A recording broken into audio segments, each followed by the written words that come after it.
Do you treat your kids differently? Sometimes I think that's actually a very good thing to do. My name is Stephen Tocher. I have been life coaching and mentoring for about 20 years now, and I've done that for hundreds of people. If you have any questions or comments or thoughts about family, fitness, or faith, life, things of that nature, I would be more than happy to help you, as I'd like to help 10 million people over the next 40 years. All right, so today we're going to be talking about the differences in children. So my littlest one, I guess I can't say that anymore. My middle one just loves to run over and give me the biggest squeeze in the world. It's just the cutest thing. She's literally 1/10 my size at the moment, and she just squeezes her little arms around my leg if I'm standing up, or I get down on my knee, and she'll just jump and squeeze my neck, and it's just so adorable. Now, for my eldest, it's a little bit different. She is a big hugger. She loves hugs, but she doesn't usually want to give a hug of her own volition.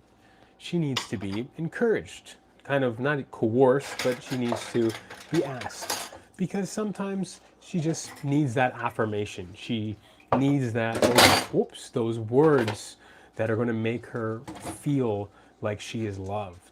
Now, do I love them any differently because of the way that they show affection? Absolutely not. However, it's up to me as the adult if I would like said, connection and affection with my eldest and my middle child to treat them a little bit differently, which means that I have to be more intentional and purposeful to receive a hug from my eldest daughter, which she will do once I ask her. She's just ready and raring to go. While with my middle child, she is all about the unprompted, random shocks of affection. When she feels it, she will run throughout the house. She'll find you wherever you are, and you're getting it whether you like it or not, which is super wonderful and super cute. Now, that also tracks for even the way they communicate. My middle child loves to be on her own, loves to just be in her own headspace, be her. And my eldest, oh man, she could talk a fish to get out of water, right? The old saying, right? And so, even in that, sometimes myself as a parent, I have to be a bit more intentional with my middle child, just like I would be with my eldest child for a hug, with my middle child for a conversation, or to ask her what she likes or what's going on in her little mind. She is really just off on her own, and there's nothing wrong with that, and my eldest is all about telling me every ounce of every moment of every day. So do I as a parent navigate this? Well, I'll tell you, sometimes when it comes to, physical touch or the emotional side of things, right? My middle one, it makes me feel wonderful that they get this unprompted connection, this unprompted hug, this emotional, just this little love bug come over and just give me a little squeeze, a little nip, nip, nip. And it feels a lot more emotionally draining to have to kind of go after my eldest child for that affection that I know will be the same type of affection given, but just in two different ways. Right? One is I have to prompt it, and one is just be there to receive it whenever it's needed, but they're both equally the same. And so on the flip side, it is also difficult when I have to chase after my middle child to get any form of information or conversation out of her, while my eldest is just all about talking. So how do I deal with that? Well, I think I have to take a step back, and I have to process throughout the day, probably usually multiple times in the day, that they are doing their thing, and I have to be more cognitive and aware. I need to slow down and think, okay, what has my middle child and I done today? What has my eldest child and I have done today? How am I communicating with both? And again, this is just two of the dozens of different things that you think about as a parent each day.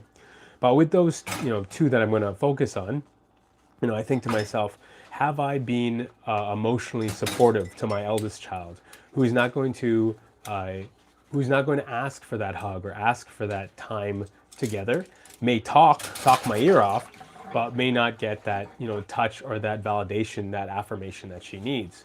And also, that can lead to, if I don't validate her soon enough throughout the day, that can lead to her acting out a lot more, and vice versa. With my youngest, if she can't find us, or we're not available to give her that hug in that spontaneous moment, or if I don't track her down to communicate with her, then she's going to start acting out and have a rough day. Now, when I first started parenting, I was kind of, like, well, I'm just going to parent very similarly. All the, kids are the same. And of course, they have their nuances, their differences, their looks, or whatever. But I thought, I'm going to just treat them all the same and, do everything to the best of my ability so they all feel the exact same. And I'm still on that track. However, the big difference is equality and equity are different. So me giving maybe 10 minutes time to my daughter as she talks my ear off, while my other daughter, only wants 2 or 3 questions, that's not going to seem like the same amount of time that I've given to both.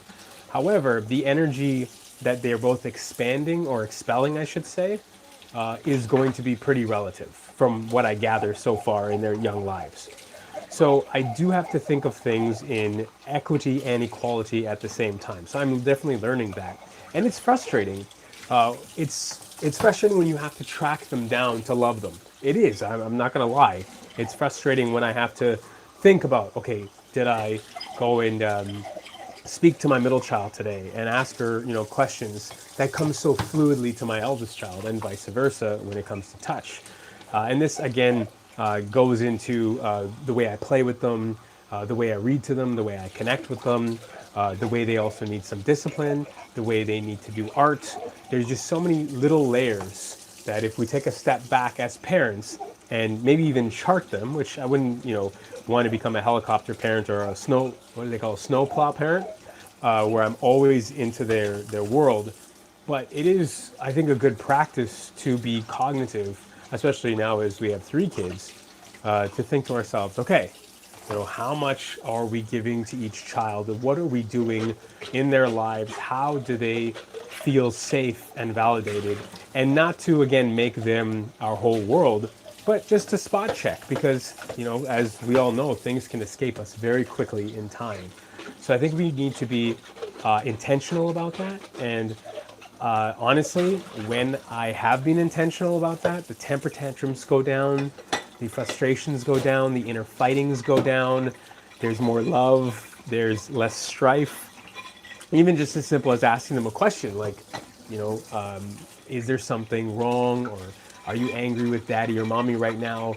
Can we talk? Or just sitting there and being with them, when they're coloring.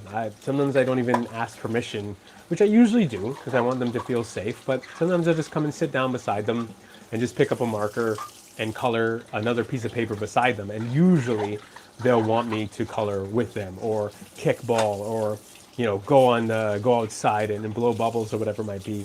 And that's when I think you're really seeing the markers of them feeling safe, and then just wanting to explore life and do things.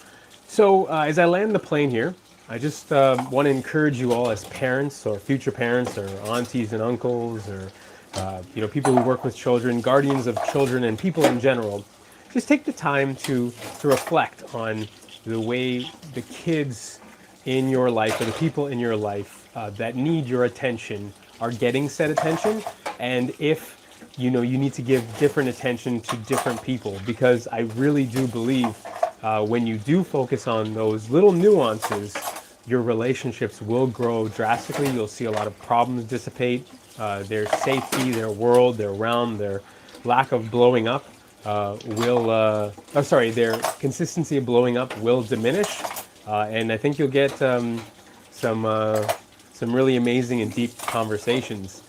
And as I just finish up here, I'm reminded that God has this amazing way of bringing in these, bringing through these ideas in His Word, and not in obviously word for word, but in the way that we see different people interact with each other, and the characteristics that people have, and the way that even the 4 Gospels are written to different like-minded or different people in the communication.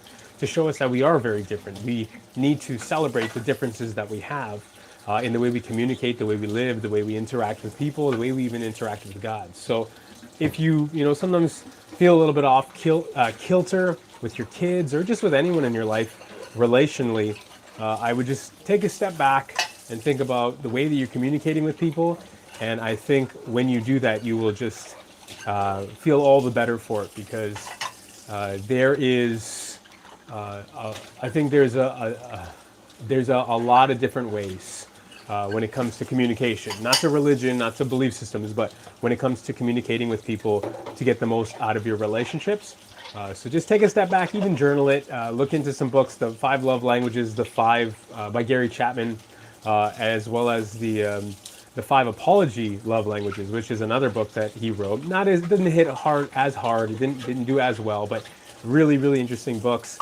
Doing like the Berkman Grip or the Myers-Briggs test, just to see your personality type and what burns you out. Things of that nature can really be helpful tools. So hopefully that helped on some level. And I really appreciate you watching today. If you would like to check out any other dad doing dishes videos, you can take a look at the playlist right here. If you'd like to take a look at any other videos that I have going on, you can go right here. And if you'd like to like and subscribe, you can do that up here. I just want to say thank you so much for watching. Have yourself a wonderful day, evening, morning, or night. God bless.